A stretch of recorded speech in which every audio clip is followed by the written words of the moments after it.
18장 19절부터 27절까지 안나스가 신문하고 가야바에게 보낼 때 베드로가 이제 두 번째 부인을 합니다. 안나스는 가야바의 장인이라고 그랬죠.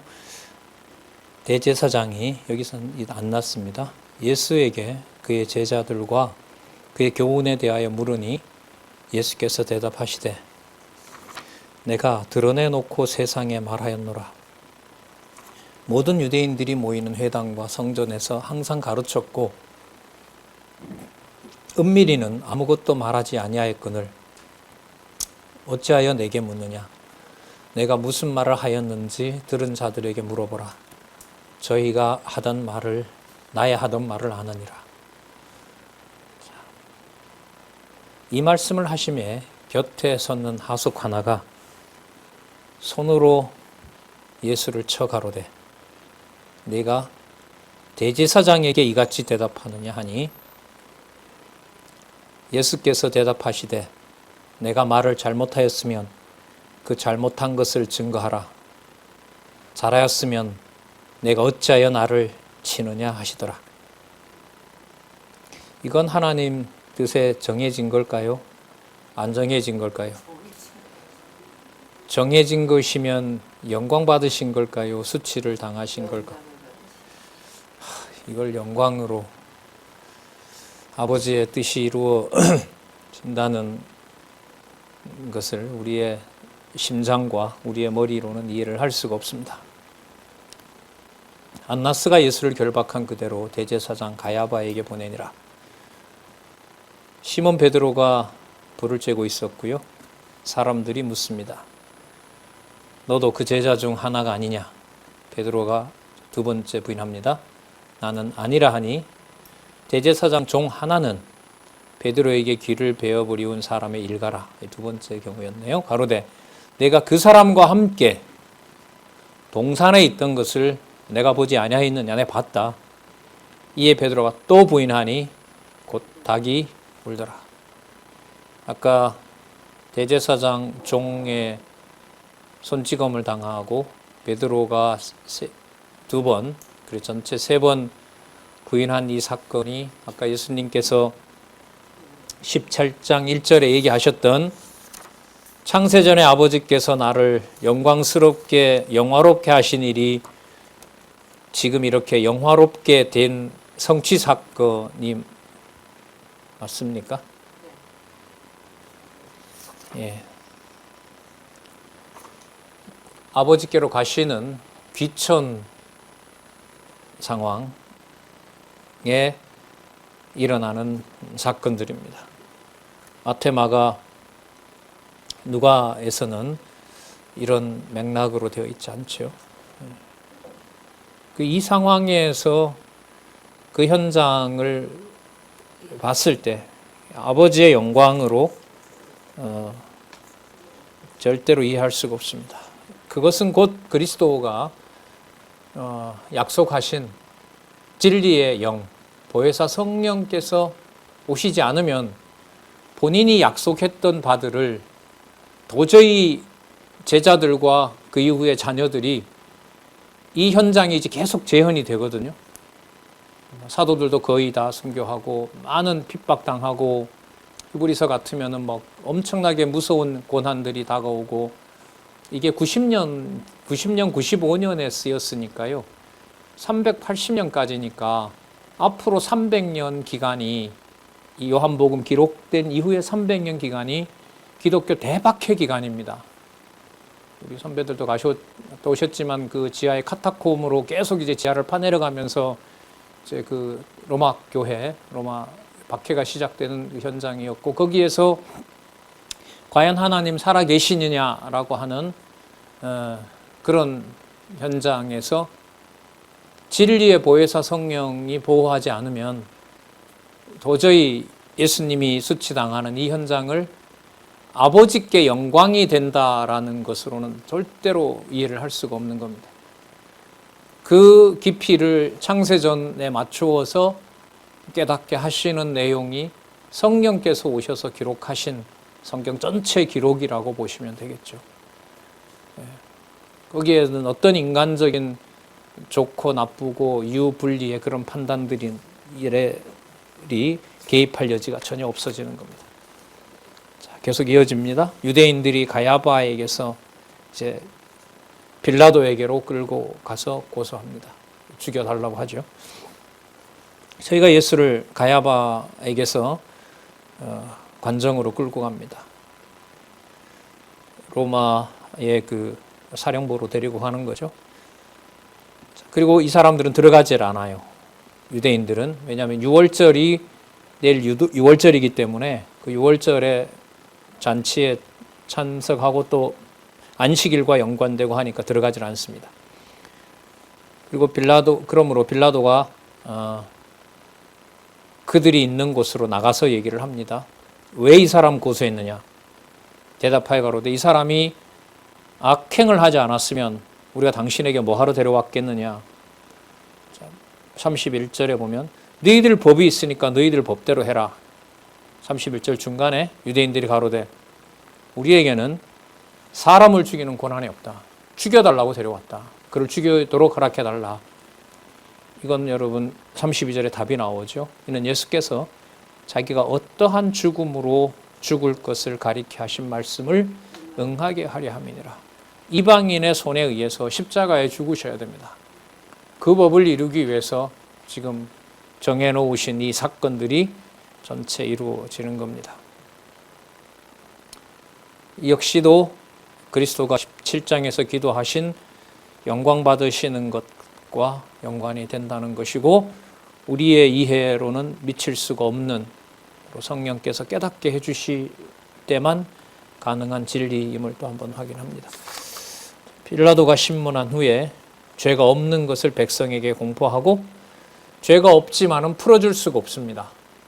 로마의 법대로 그리스도는 십자가에 죽으시는 것이 아버지께 영광이 되기 때문에 그러니까 구약에 약속된 대로 보여주신 대로 아수르 제국, 바벨론 제국, 페르시아 제국, 헬라 제국, 로마 제국에게 이르기까지 여호와의 이름은 이방에게 드러나야 됩니다. 그 일이 지금 빌라도의 손을 통해서 이루어지고 있다고 보셔도 되죠. 빌라도가 다시 예수님 있는 데로 옵니다. 질문을 하죠. 너 유대인의 왕이냐? 예수님이 반문을 합니다. 너가 진짜 그게 너 스스로 그렇게 나한테 묻느냐? 저들이 나를 그렇게 부르기 때문에 조롱하기 때문에 그렇냐라고 나한테 묻는 것이냐? 아주 예수님 그 상세하게 질문의 어떤 전곡을 찌르죠. 내가 스스로 하는 말이뇨? 다른 사람들이 나를 대하여 내게 한 말이냐? 유대인의 왕이라 하더라냐? 너가 봤을 때 유대인의 왕이냐? 그게 궁금하냐? 예수님께서 질문을 선명하게 합니다. 35절 빌라도가 대답하되 내가 유대인이냐? 내 나라 사람과 대제사장들이 너를 내게 넘겼으니 내가 무엇을 하였느냐? 왕이라고 하는데 너가 뭘 했느냐? 36절에 보면 자 빌라도가 아까 그 질문을 받고 왕이라고 하던데 그럼 널 뭐 했느냐? 너 36절에 예수께서 그 나라를 소개합니다. 아버지의 뜻을 이루는 거니까요. 나라의 임무는 어디에 맞춰져야 될까요? 아버지가 하시는 일에 맞춰지겠죠. 그걸 예수님은 대답하셔야 됩니다. 예수께서 대답하시되 내 나라는 이 세상에 속한 것이 아니라 만일 내 나라가 이 세상에 속한 것이었다면 내 종들이 싸워 나로 유대인들에게 넘기우지 아니하였으리라. 하지만 이 세상에 속하지 않았다는 것을 어떻게 증명하신다고 하셨냐 하면 세상이 뭐 해줘야 돼요? 미워해줘야 되고 배척해야 되고 아까처럼 죽여야 돼요. 예수님. 그게 바로 아버지께 속한 나라의 왕이라는 것을 알려주는 겁니다. 37절 베드로가 가로되 그러면 내가 왕이 아니냐? 이건 이제 이 세상의 기준인 거죠. 그럼 네 나라가 거기 속했다고 하니까 여기서는 너가 왕이 아니냐? 여기도 왕이 맞죠? 네, 왕이 맞는 겁니다. 예수님 그렇게 모든 권세를 본인에게 아버지가 주셨다고 아까 17장에서 말씀하셨기 때문에 빌라도가 가로되 내가 왕이 아니냐? 예수께서 대답하시되 내 말과 같이 내가 왕이다. 아버지께로부터 이 땅에 온 왕이다. 하지만 이 세상은 나를 받아낼 수가 없다. 받아낼 수 없기 때문에 그들이 나를 뭐한다? 밀어내고 배척하고 또 나중에 제자들도 너희들이 그렇게 죽일 것이다. 그것이 바로 내 나라가 여기에 속하지 않은 증거다. 내가 왕이니라. 내가 이를 위하여 났으며 이를 위하여 세상에 왔노니. 그 다음 보세요. 곧 진리에 대하여 증거하려 함이노라. 이때 왕과 진리가 연관이 돼요. 일반적으로 왕은 여기서 만약에 이를 위하여 세상에 왔나니 곧 내가 이 세상에 권력을 가지고 있고 가장 많은 군사를 가지고 있고 가장 강력한 왕이다. 그걸 내가 알려주러 왔다. 이러면 세상에서 말하는 왕이 되는데 이 세상에 오신 하나님 나라, 아버지의 나라를 이 땅에 보여주기 위해서 오신 왕이 할 일은 그 땅이 어떤 나라인지를 아버지의 뜻대로 이루어지는 것을 알려주셔야 돼요. 그래서 여기 보시면 뭐에 대하여 증거하러 왔다? 진리에 대하여 증거하러 왔다. 그러니까 진짜 왕은 관절과 골수를 전부 아버지가 원하는 것으로 다 다스려줘야 돼요. 관리자가 되셔야 돼요. 보호해 주셔야 돼요. 그걸 보혜사 진리 성령께서 하시는 겁니다. 그러니까 성령께서 여러분들과 제 관절과 골수를 어떤 상황이 되더라도 세상이 어떻게 배척하더라도 로마서에 나오죠. 그리스도의 사랑, 하나님의 사랑에서 결코 끊을 수 없는 이라고 하신 것처럼 세상에 어떤 상황이 되더라도 세상의 배척 속에서 진리의 영으로 아까 거룩하게 해달라고 또 기도하셨잖아요. 아버지의 말씀이 진리니이다. 그 진리로 우리를 거룩하게 해 주십시오. 그리고 그 진리의 영이 오시면 그때 구할 때 전부 너희들은 아버지의 뜻대로 구하게 된다. 이렇게 약속해 주셨습니다. 진리에 대하여 증거하려 함이로라. 무릇 진리에 속한 자는 내 소리를 듣느니라. 이게 바로 하나님의 나라, 내 나라의 통치하는 스타일이다. 그러면 너가 듣지 않는다는 말은 너가 이 나라에 속하지 않은 것이고 유대인들이 듣지 않는다는 것은 그들이 내 나라에 속하지 않은 것을 아버지가 정하신 대로 알려주려고 내가 이 땅에 왔고 아버지가 나를 이 땅에 보낸 것이다.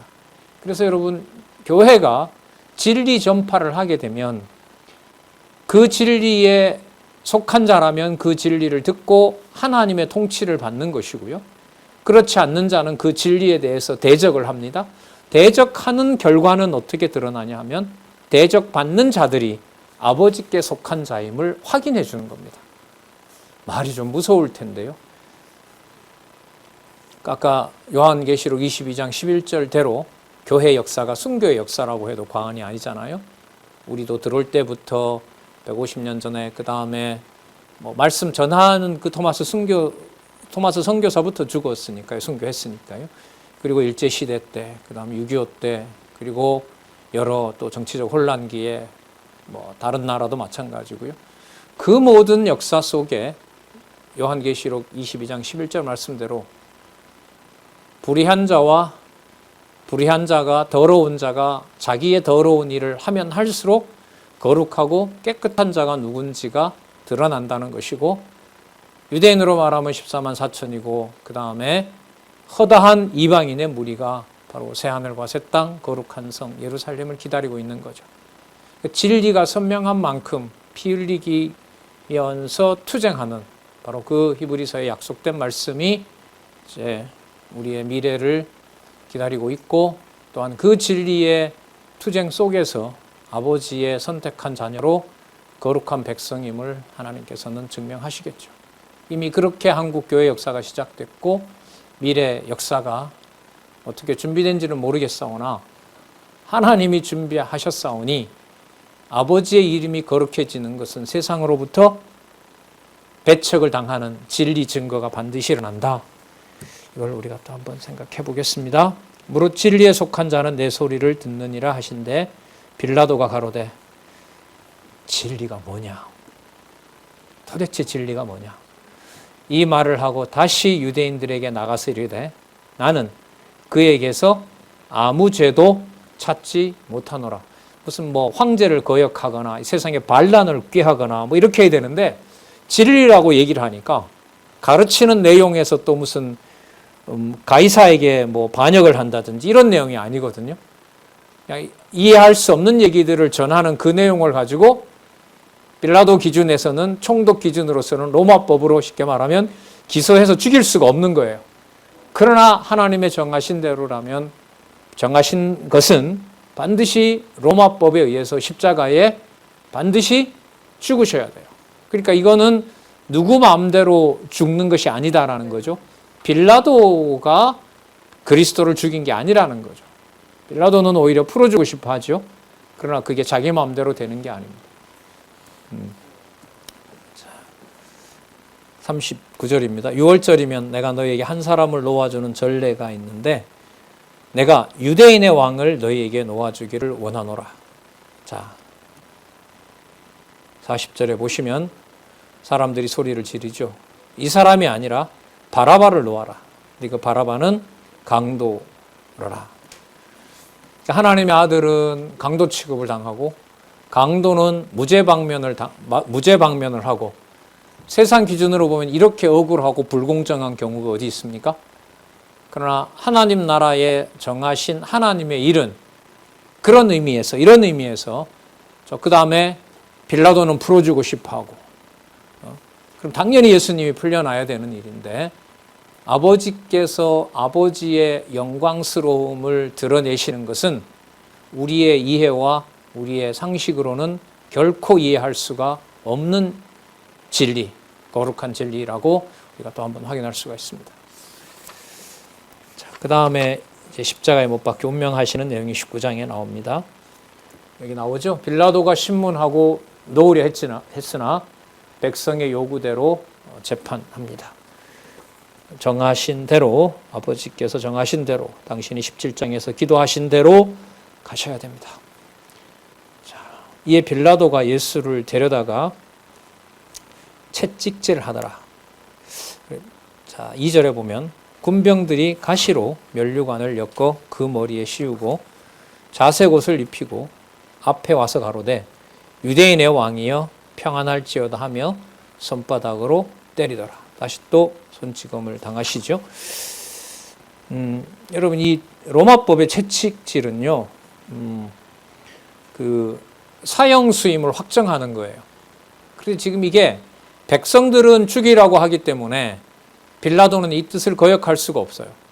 그러니까 하기 싫지만 해야만 돼요. 그래서 채찍질을 하고 채찍질은 온갖 수모를 해도 된다는 사인입니다. 그렇기 때문에 저기 보면 군병들이 예수님을 가시면류관과 홍포를 입히고 때리고 희롱을 합니다. 이것도 17장에서 얘기했던 아버지께서 창세전에 아들을 영화롭게 한 그 계획이 이루어지는 건가요?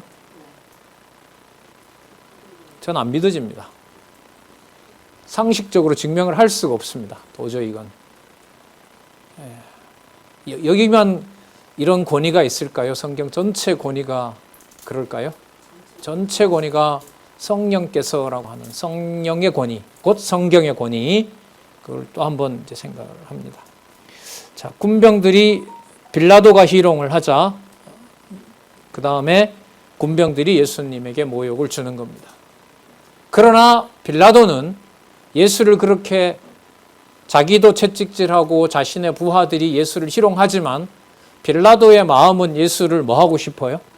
살리고 싶어요. 하지만 그게 자기 마음대로 되는 게 아니에요. 그건 오직 그리스도는 이미 말씀하셨고 나중에 또 확인하실 거고 그들이 세상 권세가 아무리 나를 죽이더라도 그들이 관여할 바가 아니라고 얘기를 하신 거예요. 관여할 바가 아니라는 말은 자기네들이 그러한 행동을 실제로 물리적으로 하지만은 그건 아버지께서 정해놓은 일을 아버지의 영광을 위하여 하신다는 겁니다. 그래서 이 17장 내용에서부터 지금 이 17장, 18장, 19장에서 이렇게 예수님 십자가에 못 박히고 운명하시는 이 과정이 17장을 전제로 읽어본다 하더라도 이 내용이 쉽게 납득되고 이렇게 아멘 진짜 이렇구나 이런 게 잘 안 되더라고요. 저는 안 돼요. 그러니까 이게 성경을 저야 여러분들과 저야 같이 성경을 순서대로 읽으셨으면 좋겠습니다라고 얘기를 하지만 그 성경의 본문 연결을 성령께서 해주지 않으면 읽어 나갈 수가 없어요. 그래서 계속 어떻게 보면 간절하고 위급하고 다급하고 이제 그런 마음으로 또 성경을 보게 돼요. 그러다가 이제 창세전 하나님 정하신 뜻이 막 이렇게 몰려오고 그게 탁 터지게 되면 이제 또 막 연결이 되는 거죠. 이건 본문을 가지고 고민하지 않게 되면 알 수가 없는 부분입니다. 또 그게 없었을 때 얼마나 이 상황, 그 진리의 토대가 약하다는 것도 여러분들도 많이 이제 아시고요. 계속 간절함인 거죠. 진리의 말씀으로 거룩하게 해주시겠다는 약속, 거기에 이제 간절함이 생기는 겁니다. 4절 볼까요? 빌라도가 밖으로 다시 나갑니다. 자, 사형수의 확정을 채찍질과 그 수모를 당하게 해서 이제 사형할 것이라고 이제 사인을 보낸 다음에 빌라도가 다시 밖에 나갔습니다. 자, 이 사람을 데리고 너에게 나오나니, 자, 그 수치를 이미 당하고 있는 이는 내가 그에게서 아무 죄도 찾지 못한 것을 너희로 알게 하려 합니다. 로마 법으로 보면 죽여도 된다는 건데 이 빌라도가 데리고 와서 하는 말은 이렇게 내가 채찍질을 하고 하지만 죽일 자로 내가 지금 이렇게 하고 있지만 여기서 내가 뭘 찾을 수 없다? 죄를 찾을 수가 없다. 죄를 찾을 수가 없다. 5절에 이에 예수께서 가시면류관을 쓰고 자색 옷을 입고 나오시니 빌라도가 저희에게 말하되 보라 이 사람이로다. 하매 대제사장들과 하석들이 예수를 보고 소리지르러 가로되 십자가에 못 박게 하소서 십자가에 못 박게 하소서 하는지라. 빌라도가 가로되 너희가 친히 데려다가 십자가에 못 박으라. 나는 그에게서 죄를 찾지 못하노라. 자, 7절에 볼게요. 유대인들이 대답하되 우리에게 법이 있으니 그 법대로 하면 저가 당연히 죽을 것은 저가 자기를 하나님의 아들이라 함이니라. 신성모독죄로 처형을 하면 된다는 거죠. 그런데 이미 그 사인을 보니까 빌라도와 빌라도의 군병들이 예수를 죽이기로 했거든요. 그게 빨리 죽여라라고 하는 거죠. 그리고 그 죄가 뭐냐 하면 유대인들이 봤을 때는 하나님의 아들이라는 거예요. 그럼 이 하나님 아들이라고 듣는 이방인 빌라도의 반응이 여기 나옵니다. 빌라도가 반응한 게 아니라요. 하나님의 말씀으로 온 그리스도가 지금 이 사역을 주관하고 계신다고 보셔야 돼요. 그리스도가 당하고 있는 게 아니에요. 그런데 이 그리스도가 당하지 않고 그리스도가 사역을 하신다는 것은 우리가 누가복음에서 이미 확증을 했습니다. 누가복음의 그 주제가 뭐냐 하면 그리스도의 사역이잖아요. 그죠? 사역을 통해서 예수가 그리스도임을 확증을 하는데 그 사역은 어디에 속한 사역이다? 하늘에 속한 하나님 나라의 사역임을 우리가 확인했습니다. 자, 그러면 그 말씀의 권위가 8절을 볼까요? 빌라도가 이 말을 듣고 더욱 두려워하여, 두려워한 게 유대인들을 지금 두려워하는 게 아니에요. 예수를 하나님 아들이라고 군중들은 그게 말도 안 되는 소리라고 막 흥분해서 예수를 죽이라고 하는데 하나님 아들이라는 말이 귀에 그야말로 꽂힌 거예요. 그게 두려워요. 그러면 누가 두렵게 하는 걸까요? 하나님의 말씀에 살았고 운동력 있는 말씀의 권위가 이렇게 한다는 겁니다. 그 말씀이 정확하게 전해지는 것만큼 무서운 게 없어요. 그거는 내가 선택할 수 있는 게 아니거든요. 받고 받아들이지 않고를 내가 잘 전달하고 전달하지 않고 이런 문제도 아니에요. 전달하는 자가 넘어질 수도 있으니까요. 그 자가 버려질 수도 있으니까요. 자, 9절에 다시 관정에 들어가서 예수께 말해. 참 이 사람 바쁘네요. 왔다 갔다. 얼마나 괴롭겠어요? 다시 관정에 들어가서 예수께 말하되 너는 어디로서냐? 도대체 너 어디서 왔느냐? 예수께서 대답하여 주지 아니하시는지라. 더 이상 공방할 필요가 없어요. 이미 채찍을 맞았고 이제 넘겨져야 되는 절차만 남은 거죠. 자, 10절에 빌라도가 가로되 내가 말하지 아니하였느냐. 내가 너를 놓을 권세도 있고 십자가에 못 박을 권세도 있는 줄 알지 못하느냐. 이거 예스예요, 노우예요? 노우입니다. 네가 권세 갖는 게 아니다. 이거 여러분 메모하셔도 돼요. 요한복음 10장 18절에 예수님께서 이미 세상이 그렇게 한다 한들 세상이 관여할 바가 아니다라고 이미 가르쳐 주셨어요. 그게 지금 이루어지고 있다고 보시면 돼요. 자,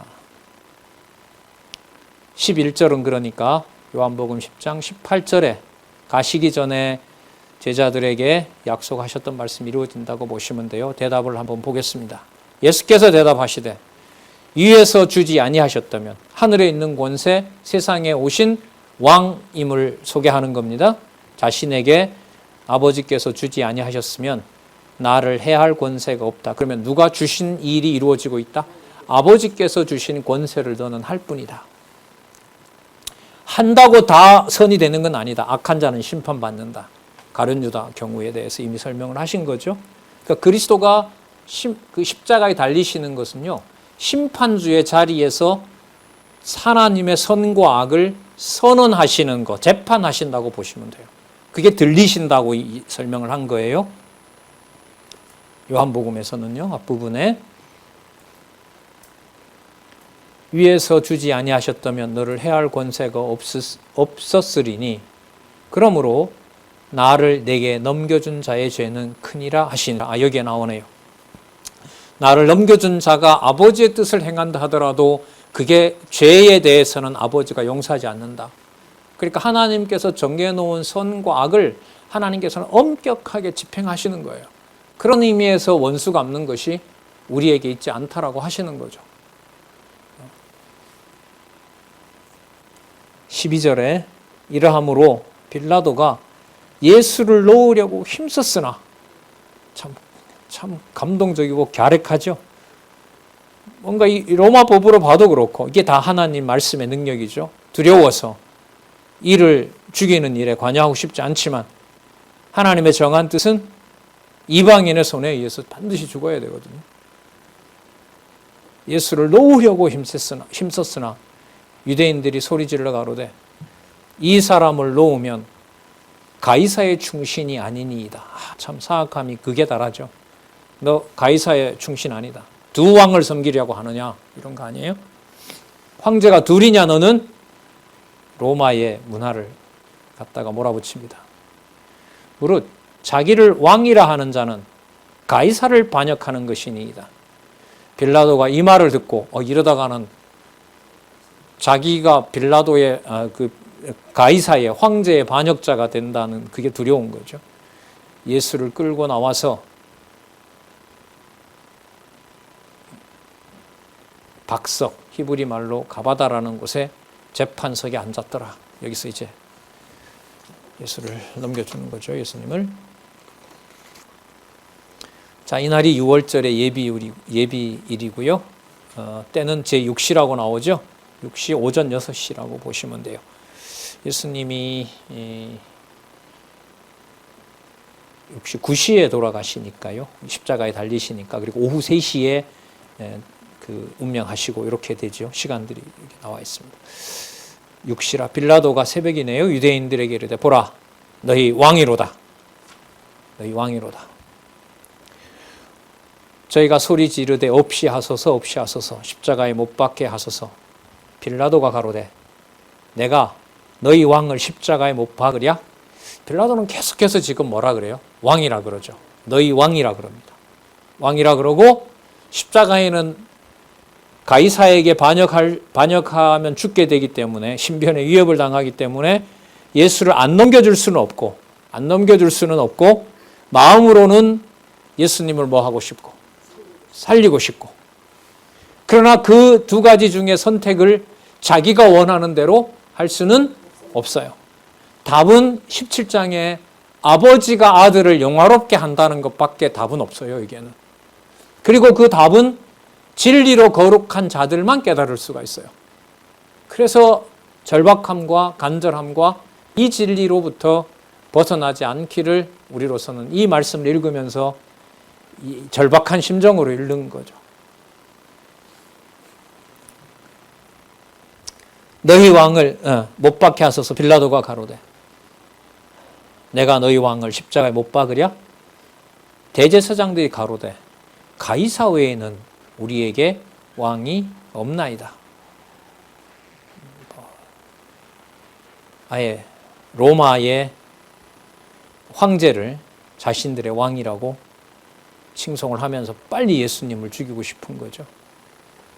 이에 예수를 십자가에 못 박히게 저희에게 넘겨주니라. 제가 예수를 맡음에 예수께서 자기 십자가를 지시고 해골, 히브리 말로 골고다라는 곳에 나오시니 저희가 거기서 예수를 십자가에 못 박을 때 다른 두 사람도 그와 함께 좌우편에 못 박았으니 예수는 가운데 있더라. 자, 그 다음 보세요. 19절. 빌라도가 기이한 행동을 합니다. 빌라도가 패를 써서 십자가 위에 붙이니 나사렛 예수, 누구라 그러죠? 유대인의 왕. 나사렛 예수 신분이지만 그가 누구다? 유대인의 왕이라. 십자가에 못 박지 않을 수는 없지만 십자가에 못을 박았지만 그가 두렵기도 하고 유대인의, 로마가 아닌 유대인에게 온 왕. 어디로부터? 하늘로부터 온. 이 세상에서 이해할 수 없는 왕. 이런 게 막 교차했겠죠. 인간적으로 보면. 물론 이것은 하나님의 정한 뜻대로 된 겁니다. 그리고 이게 요한복음의 기록 목적하고 바로 이어집니다. 뭔 말인지 한번 보자고요. 무슨 뜻인지. 유대인의 왕이라 기록되었더라. 예수의 못 박히신 곳이 성에서 가까운 거로 많은 유대인이 이 패를 읽는데 히브리 말로, 로마, 라틴어죠. 그 다음에 헬라 말로 기록되었더라. 그러니까 모든 사람이 십자가에 달린 그 예수를 나사렛 예수이지만 그가 누구다? 유대인의 왕이다라는 것을 빌라도는 공포하는 거죠. 공포하게 하시는 거죠. 왜냐하면 다시 17장으로 가서 이것이 바로 아버지께서 정해놓은 아들을 영화롭게 하고 아들을 통해서 아버지가 뭐 되는 거니까 영화롭게. 이 내용에 보면 히브리인도 들어오고 누구도 들어와요? 로마 군인도 들어오고 로마 사람들도 라틴어를 쓰는 로마 사람도 들어오고 또 당시의 공용이었던 헬라어를 쓰는 사람들. 그러니까 당시의 모든 사람들이 나사렛 예수를 누구로? 유대인의 왕으로. 이분의 하나님의 아들임을, 본성이 하나님이심을 증거하는 일로 후에 60여 년이 지나서 사도 요한으로 하여금 이 사건을 여기에 이렇게 해석해서 기록을 해놓으신 것입니다.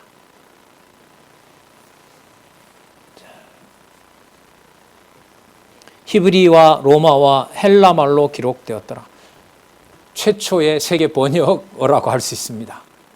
당시의 공용어는 헬라어고 유대인들도 헬라어를 대부분 쓰고 있었고 당시의 실질적인 제국은 지배자는 로마 제국이었고 로마 제국의 언어는 라틴어였고 그 국제 공용어 지배자의 언어 구약의 언약한 것을 이루어주는 히브리어 그 모든 언어가 동원되어서 나사렛 예수 유대인의 왕이라고 하는 진리가 선포되도록 하신 사건으로 보입니다.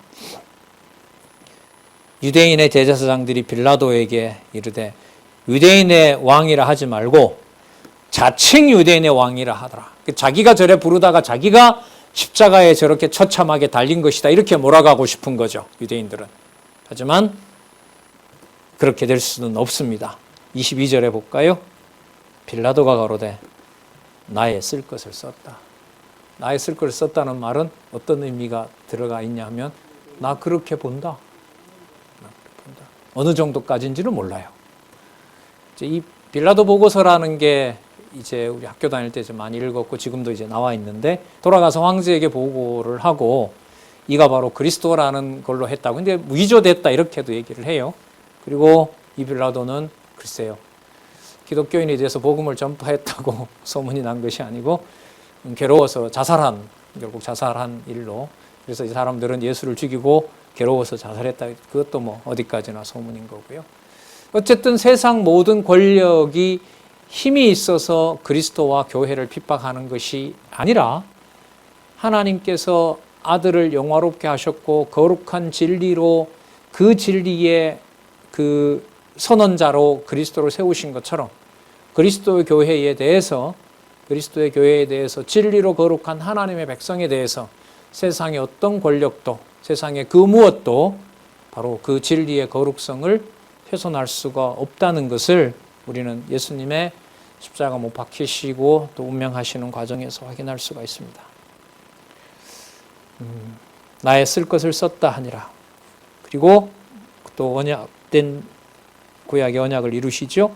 군병들이 예수를 십자가에 못 박고 그의 옷을 취하여 4깃에 나눠 각각 1깃씩 가져가고 속옷도 가져갑니다. 속옷은 통으로 짠 것이고요.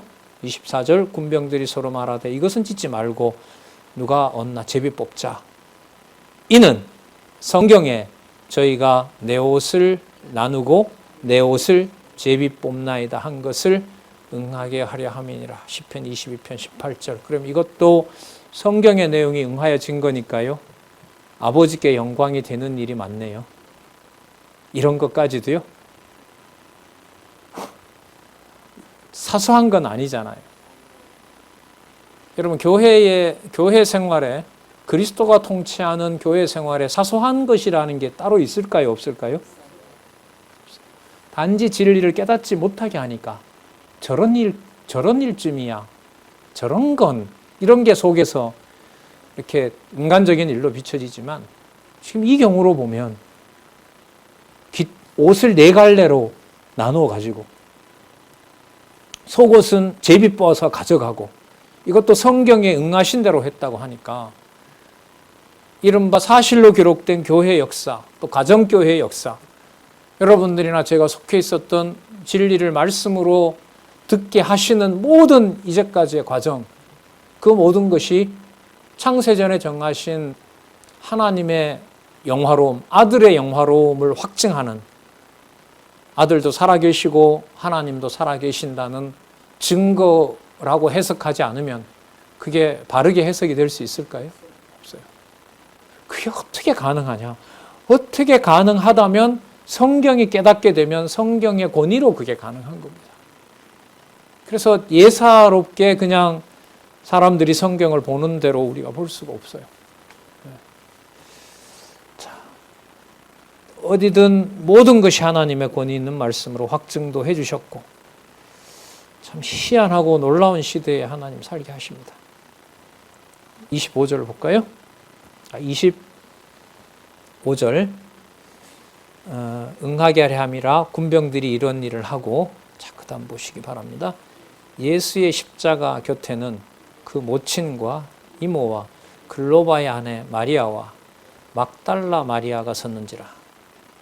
26절 예수께서 그 모친과 사랑하는 제자 그 사도 요한이라고 보통 얘기하죠. 이 글을 기록한 모친과 사랑하는 제자가 곁에 섰는 것을 보시고 그 모친께 말씀하시되 여자여 보소서 뭐라 그래요? 그 모친께 말씀하시되 여자여 보소서 아들이니이다. 누구 보고요? 사도 요한을 보고 사랑하는 제자를 보고 27절 또 그 제자에게 이르시되 보라 내 어머니라 하신대 그때부터 그 제자가 자기 집에 모시느니라. 여러분 제가 3가지 사건을 이 본문에 나와 있는 것을 이렇게 모아볼게요. 자, 19절에 나사렛 예수가 누구로 확정을 하셨죠? 유대인의 왕입니다. 저주받아 마땅하고 나사렛 출신인 주제에 자기를 하나님 아들이라고 말을 했기 때문에 죽어 마땅한 자가 사실은 진리로 보면 사실로 보면 그 나사렛 예수가 육신의 몸을 입고 온 그 나사렛 예수가 창세전에 있었던 택한 백성 유대인의 뭐가 맞는 거죠? 유일한 왕이세요. 그러니까 물질로 보면 나사렛 왕인데 나사렛 사람인데 그의 본성으로 보면 그가 만왕의 왕이신 거예요. 유대인의 진짜 왕인 거예요. 다윗 왕이 기다렸던 왕인 거예요. 자, 그러니까 육신의 몸으로 한정되는 것이 아니라 어디에 속한 하늘에 속한 하나님의 신성을 증거하는 겁니다. 두 번째, 로마 군인들이 나누어 가진 옥깃이, 그리고 로마 군인들이 제비 뽑아 가졌던 예수님의 그 피 묻은 속옷이 물질이잖아요. 성경을 응하게 하면서 아버지의 작정된 대로 하나님께 아들이 영광스럽게 되었다는 증거입니까? 아닙니까? 로마 군인들의 손에 들린 옷조각이 피 묻은 그 속옷까지 다 벗겨졌으니까 수치로 보면 극단인 거죠. 그게 여러분 아들이 아버지께 영광 받으시는 게 맞습니까? 현장에 있으면 더 믿어질까요? 안 믿어질까요? 자, 세 번째, 아까 말이 자꾸 막히네요, 이게. 잘 이해가 안 되는가 봐요, 제가. 안 믿어지게 되면 가는 거죠. 이래 되면. 이건 논리적 설명 문제는 아닌 것 같아요. 로마 군인들의 손에 있는 예수님의 속옷과 각자 나누어 가진 옷깃이 아버지께서 아들을 영화롭게 한 것이 맞습니까? 맞아요. 그러면 그 물질이라는 것이 단순한 물질이 아니라 구약의 언약을 이루신 누구에게 영광스러운, 아버지께 영광스러운 신성을 증거하는 증거가 됩니다. 아까 나사렛 예수가 누구가 되시는 것처럼 유대인의 왕으로 신성을 증거하시는 것처럼 그 처참한 수치의 증거인 옷조각이 아버지의 영광스러움을 증거하는 것이 된 것처럼. 세 번째, 예수님이 마리아의 육신의 아들입니다. 그죠? 모친 이러면 예수님의 모친은, 예수님의 아들은 예수님인 거고 나사렛 예수인 거고 나사렛 예수의 어머니는 마리아인 거예요. 사도 요한은 섞인 적이 없잖아요, 이가. 그런데 육신으로는 전혀 혈육이 될 수 없는 사도 요한이 혹은 마리아에게 사도 요한은 혈육을 뛰어넘어서 요한복음 17장에서 얘기했던 아버지 안에 내가 있고 내가 아버지 안에 있던 아버지의 영광스러운 아들로서 봤을 때는, 당신이 하나님의 아들로서 만물을 통치하는 권세로 봤을 때는, 그게 마리아이든 사도 요한이든 혈육의 관계에 얽매이지 않고 신성이신 그리스도가 왔을 때는 두 사람이 혈육과는 무관하지만 그는 누구 안에서 이미 형제가 되고 자매가 된 거죠? 그리스도 안에서, 창세전에. 그래서 마리아가 누구의 어미가 될 수 있고 사도 요한의 어머니가 충분히 될 수가 있고, 사도 요한의 어머니는 사도 요한에게도 마리아가 예수님의 어머니가 아니라 누구의 어머니가 되는, 자신의 어머니가 되는, 누구 안에서요? 창세전 그리스도 안에서. 그래서 지금 이 세 가지 사건은 무슨 사건하고 똑같은 맥락이냐 하면은요, 첫 표적이 일어났던, 아까 예수님이 어머니를 뭐라 부르죠? 여자여라고 부르죠. 그죠? 예. 예수께서 그 모친에게 말하되 여자여 보소서. 여자여 보소서, 이 말을 예수님이 언제 하셨죠? 가나 혼인잔치에서 물로 포도주 만들 때. 그게 여러분 하늘로부터 온 신성을 증거하시는 첫 번째 사건이었고, 제가 요한복음 강론하면서 진익을 짓여겨서 눈을 뜨게 한 거, 그 모든 사건이 가나의 혼인잔치에서 물로 포도주를 만드는, 그러니까 육신의 사건으로 왔지만은 그 속에 은혜와 진리가 충만한 어디에 속한 사건이다? 하늘에 속한 신성한 사건이라고 말씀을 드렸죠. 그게 지금 끝까지 계속 연결되고 있는 거예요. 그러니까 물이 포도주 된 사건, 물은 물이고 포도주는 포도주예요, 우리가 봤을 때는. 그리고 나사렛 예수는 천한 거예요. 천한 거예요. 유대인의 왕은 거룩해야 돼요. 하지만 나사렛 예수가 유대인의 왕이 되시는 거죠. 처참하게 찢겨진 옷조각이 어떻게 하나님께 영광이 돼요? 물이 포도주가 된 것처럼 처참한 옷조각이 아버지께 분명히 아들에게 정한 뜻을 이루시고 확증하신 바로 영광의 아버지의 이름을 영광스럽게 하는 증표가 돼요. 그 수치스러운 옷조각이. 마찬가지로 혈육이 전혀 다른 자, 하지만 본성이신 하나님이 보실 때에는, 그의 아들이 볼 때는 아버지 안에서는 누가 누구의 어미가 되고요? 마리아가 사도 요한의 어머니가 되고, 사도 요한의 어머니가 바로 마리아가 되는 이 일들이 천상 이 십자가 이 사역에서 여기서 완성하고 계시는 거죠. 여러분, 이 사건을 로마서 16장에서 이걸 그대로 이루시는, 성령이 이루시는 내용을 보죠. 루포, 그의 어머니, 그는 곧 누구 어머니라? 내 어머니라. 이 혈육을 넘어서는 이 놀라운 사건을 우리는 여기서 19장 14절에서 27절 이 세 가지 사건에서 우리는 확인을 또 할 수 있습니다. 따라서 결론은 성경 전체, 요한복음 전체 주제이신 이 땅에 아버지 아들로 오셨고, 본래 그분은 하나님이셨고, 그리고 이분이 하나님이시기 때문에 아버지의 영광을 위해서 이분이 다시 아버지 영광을 다 이루셨으니까 그는 누가 되실 수가 있는 거죠? 왕이 되실 수가 있고, 아버지의 이름이 본인 안에 있기 때문에 당신의 본성이 하나님이실 수 있는 곳으로 지금 가고 있는 과정으로 진리의 거룩함을 여기서 증명하고 있는 것입니다.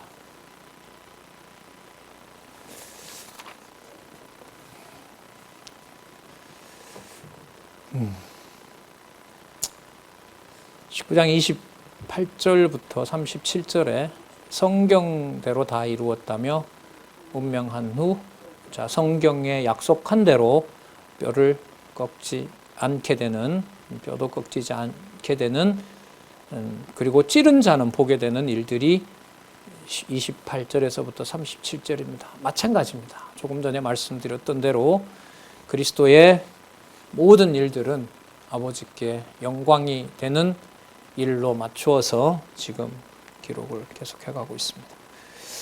우리 19장 28절부터 다음 시간에 하도록 하겠습니다. 직접 확인하시면서 제가 혹시 뭔가 설명에 오류가 있으면은 또 언제든지 말씀해 주시고요. 다음 주에 뵙도록 하겠습니다. 기도하겠습니다. 하나님 아버지, 두려운 말씀의 권위 앞에 간절한 소원을 갖게 됩니다. 이 진리의 말씀 성령께서 주관해 주셔서 깨닫게 해 주시고 전할 수 있게 해 주시고 또 보존할 수 있도록 지혜와 명철을 간절히 간구합니다. 누구도 받을 수 없던 이 교회 전체 역사 가운데 이 말씀이 우리 시대에 이렇게 확증되고 또 확증되는 이 시대에 살게 하신 하나님이 우리를 두신 이유를 깊이 생각합니다. 지혜와 명철을 주시옵소서. 세월을 아끼고 때를 아끼며 이 진리의 말씀에 더욱 우리의 모든 것을 다할 수 있도록 하나님 우리를 인도하여 주시고 지켜주시옵소서. 예수님의 이름으로 기도드렸습니다. 아멘.